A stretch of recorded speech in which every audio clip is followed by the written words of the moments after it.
know about you, but it doesn't seem that long ago that we began this series about running the race.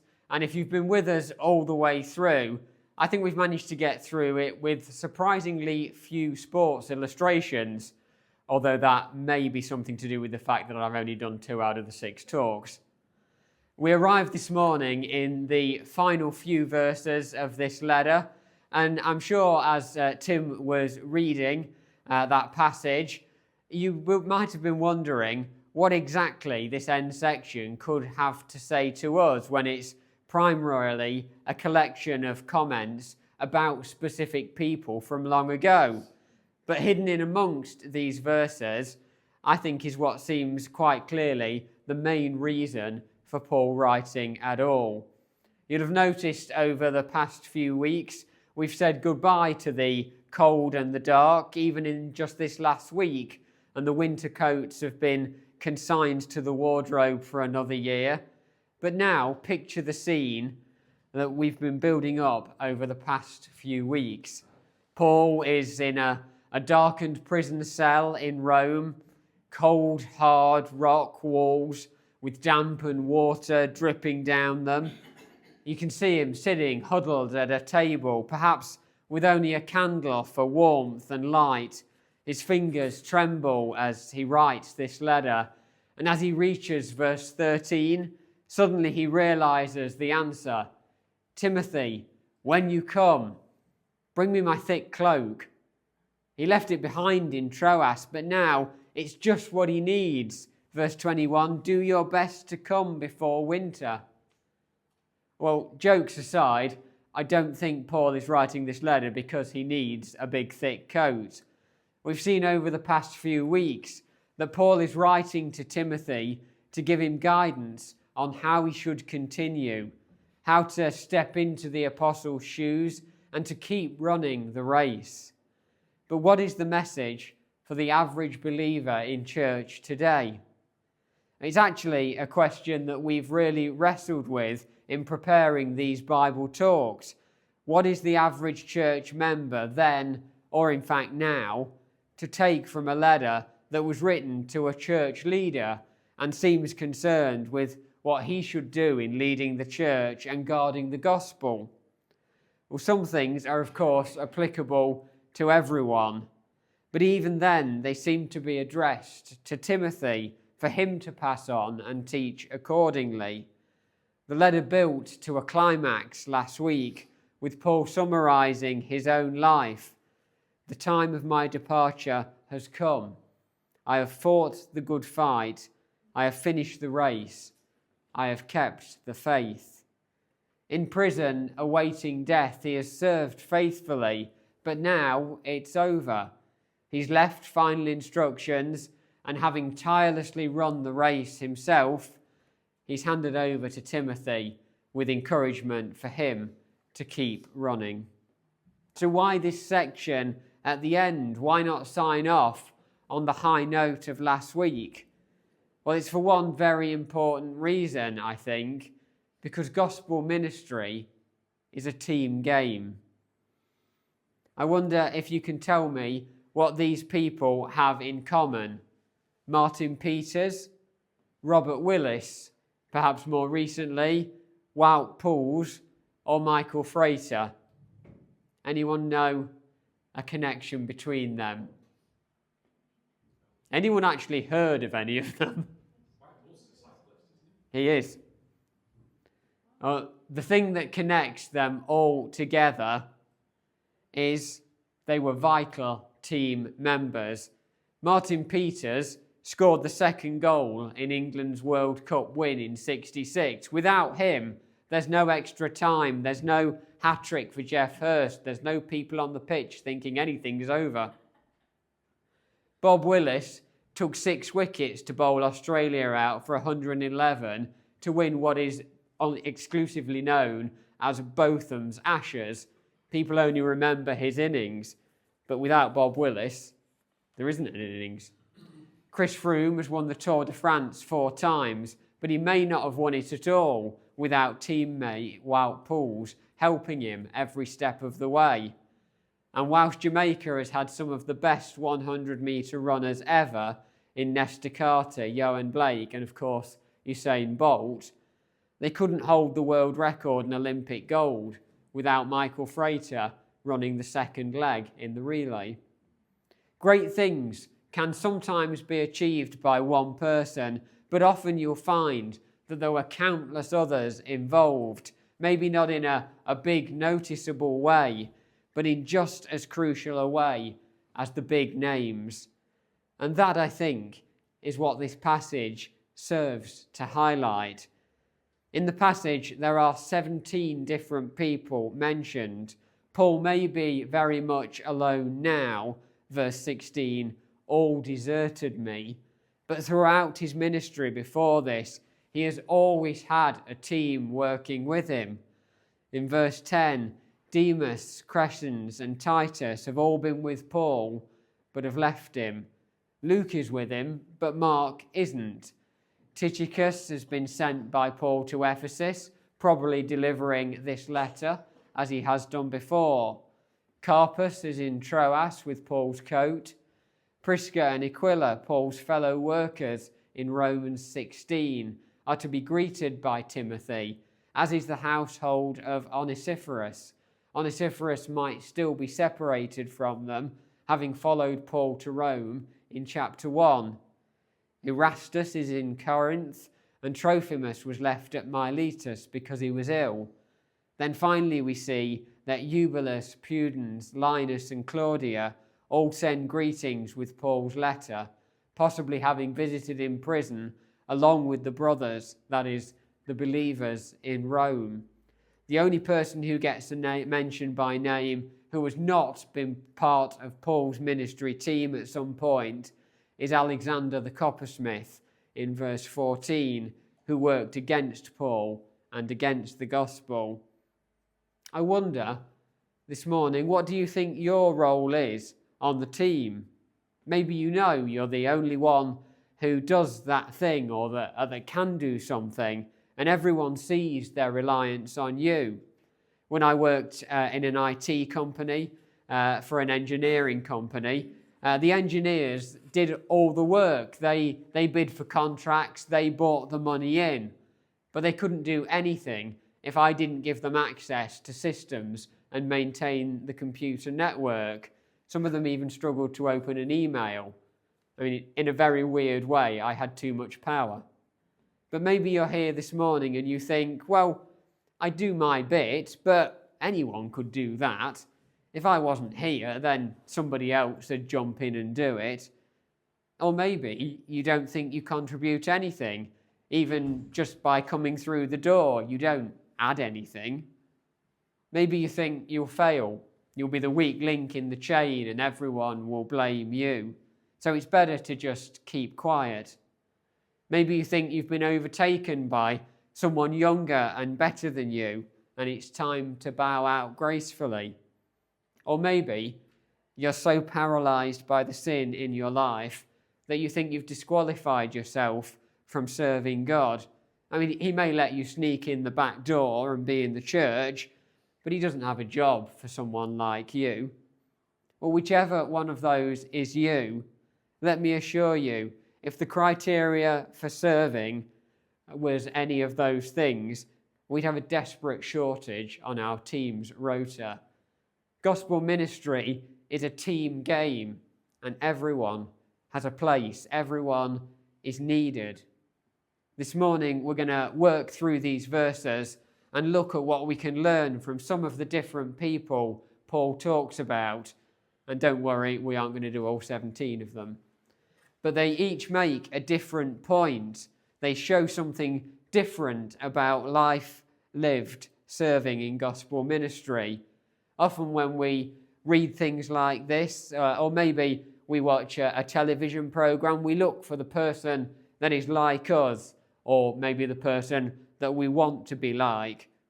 In this letter, I think we are like, or certainly at risk of being like, any of these people at different times and in different situations. The message for everyone today is what being like these people shows about yourself. So firstly, in verse 10, we're going to look at Demas, the worldly deserter. Demas has already featured in Paul's letters before, to the Colossians and again to Philemon, and he's described as a fellow worker. But now we hear that Demas has deserted Paul. But I think what should be most shocking to us is the reason for that. We've seen throughout this letter that believers will face persecution. Timothy has been warned that he will suffer just as Paul has done. Maybe in the face of that, there will be those who question and start to doubt what they have believed. But that's not the case here. Demas is in love with the present world, Paul says. Now, it's easy to sit here in church today and look at Demas thinking, he turned away? I mean, he looked at eternal life one way, and then he looked at the pleasures of the world now and decided to choose the here and now. I mean, you'd have to be pretty stupid to actively make that decision. But then I don't suppose that's how it happened. He was a fellow worker for the gospel with the Apostle Paul. He laboured alongside him. But underneath that, he was attached to this world, this age, the here and now. When it finally came down to it and Paul was imprisoned, Demas finds that he's not prepared to let go of it and stand with Paul and the gospel. And Demas, I don't think, was intentionally pretending to follow and to believe. I don't think there's any evidence to think that he wasn't a true believer. And I don't think that he ever actively chose to reject. He just drifted away. And whilst it might seem unlikely for you or someone you know, most of us will have known someone who at one point seemed all in, a great biblical role model, but then something changed. Because genuinely saved by Jesus or not, you can turn away even though you go to church every week. You can serve on a team and turn away. You can lead a Bible study or a prayer meeting and turn away. You can be an elder or a pastor and turn away. The Bible is not so much interested in whether you can turn away or not. Rather, the message is, don't turn away. The warning of Demas is not written to scare us, to make us doubt whether we are safe now or not. If we turn to Christ, he will not let us go. But the same was true for Demas if he had loved Jesus instead of loving this world and the things in it. We don't know what it was for Demas, but something had a stronger pull on him than the gospel that he knew. And it's one of the great mantras of the age is that we're not responsible for our feelings, for the things that we want or are drawn to. It's just who we are. The Bible, though, is clear. We are responsible for those things, and even more so, we are responsible for how we act on those things. It's not so much our initial response to them that's the problem, it's what we do with that. And I don't think that we're talking about sin necessarily here, things that the Bible tells us are wrong. Paul doesn't say, Demas, entangled in sin and wrongdoing, has deserted me. Demas just loved the world more than he loved Jesus. Are you in danger of doing the same thing? Do you like money or sport or holidays or eating or cars or big houses? Insert whatever you want on that list. They're not bad things, and it is not wrong to see something, a flashy sports car in the village, fill in the blank for yourself, and think, wow, I'd love a car like that. What's wrong is when you start to dwell on it and start thinking about ways that you could have that car. Does it become the thing you longed for most in life? If you love Jesus and love the gospel, then dwell on that. Let that be the thing that burns and grows in your heart. But if you start letting other things into your heart, letting them push Jesus out, then don't be surprised if one day when push comes to shove, you realise that you're actually more attached to this world than you thought, and you desert Jesus just like Demas did. This world, this here and now, is not the prize that Paul speaks of for finishing the race. It's fine to enjoy things in life now. There are many good gifts from God, but make sure that you always love Christ more. Well, the next character we're going to take a look at is Mark, referred to elsewhere as John Mark, and he is the restored worker. See, Mark was at one point a faithful co-worker with Paul for the gospel, but we can read in Acts in chapter 15, if you want to look it up later, that he turned away from them. We don't know why. We don't know if he rejected everything or if he just shied away from standing side by side with Paul. Whatever the reason, it seems that Mark had a change of heart and returned, but Paul didn't want to take him on his next trip. Acts 15:38 says, Paul thought best not to take with them one who had withdrawn from them in Pamphylia and had not gone with them to the work.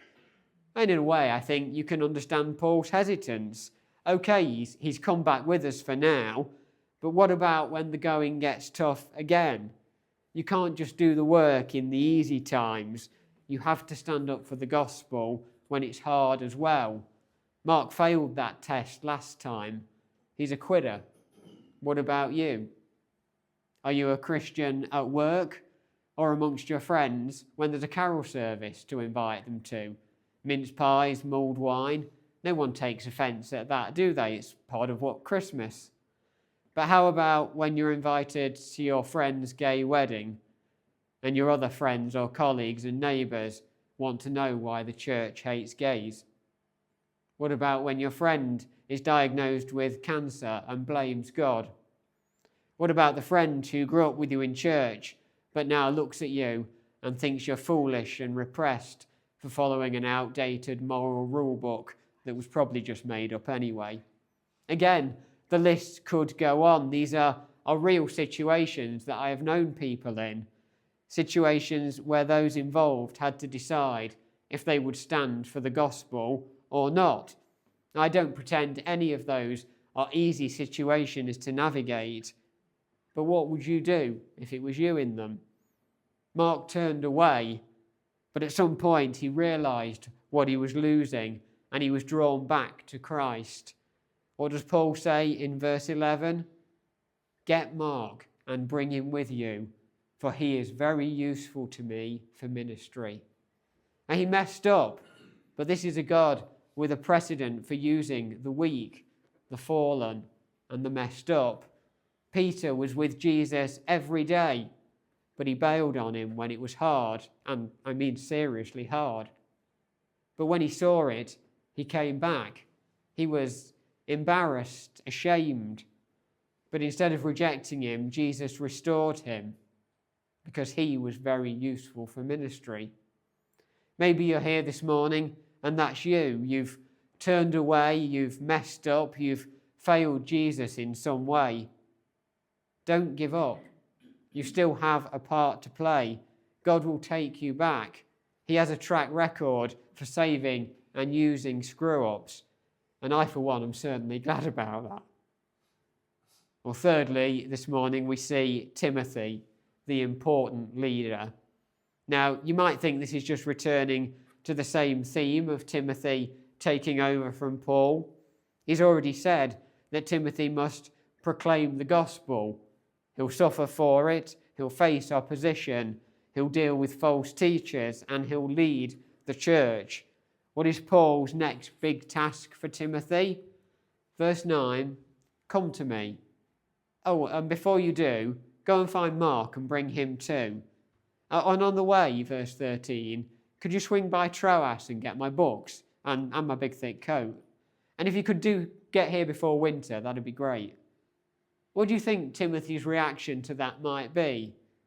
What would yours be? Hang on, Paul. I've got a church to lead here. I'm the one that's running the show now. I'm a pastor, not some sort of trainee apprentice. After 3 chapters of building him up, It now seems like Paul is just making Timothy his errand boy. But sometimes we have to play the support role. It's just as valid and it's just as vital.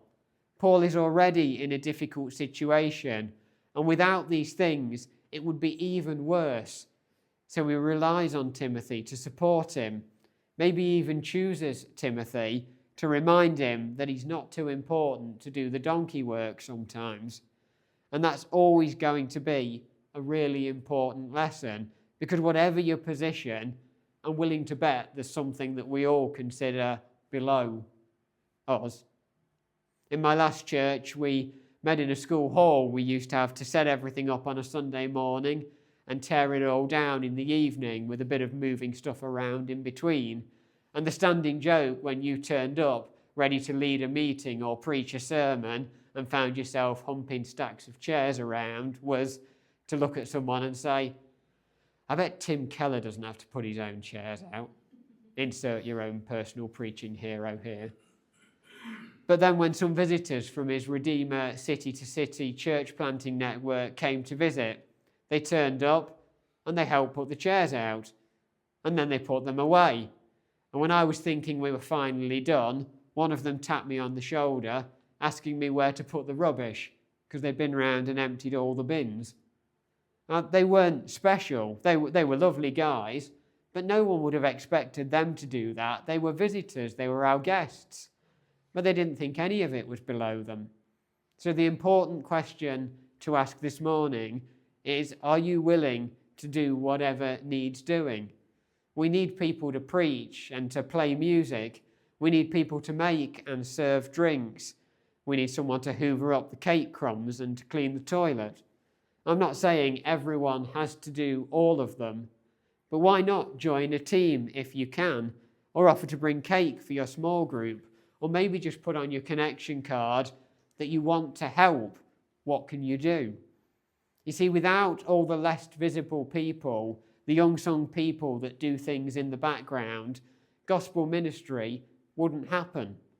Imagine a church that had a really sound gospel proclaiming sermon, but with no one welcoming people, no drinks, no music, in a dirty building where nobody talks to anyone. Nobody would come and hear that gospel message, however sound it was. The message for leaders, I think, is be willing to play the support role sometimes, like the winger who runs onto a long ball. You don't always have to shoot yourself. Sometimes a far better choice is to cross it and let somebody else score. And that's true whether you lead a church or a small group or a prayer triplet, or maybe just when you meet someone one-on-one.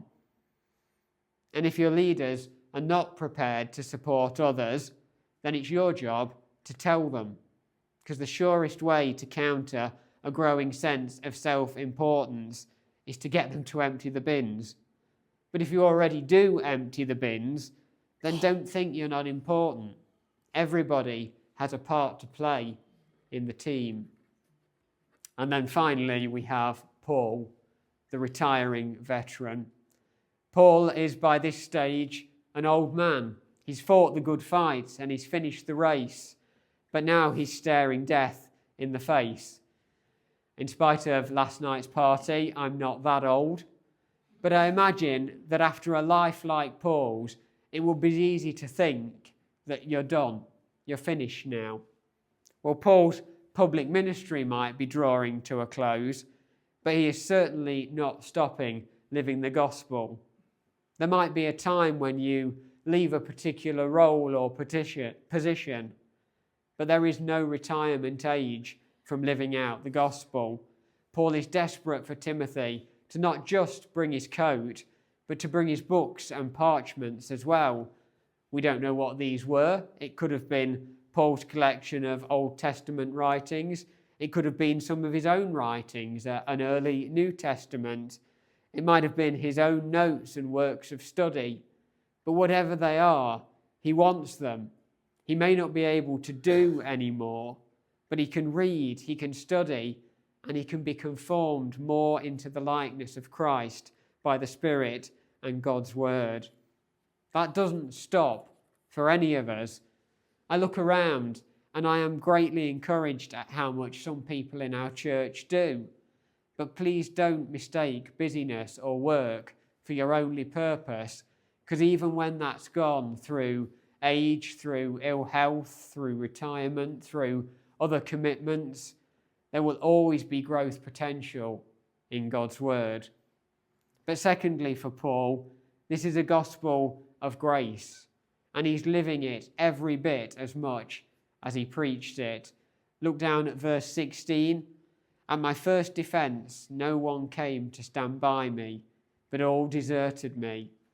May it not be charged against them. Everyone left him to face a trial alone, but he doesn't want it to be held against them.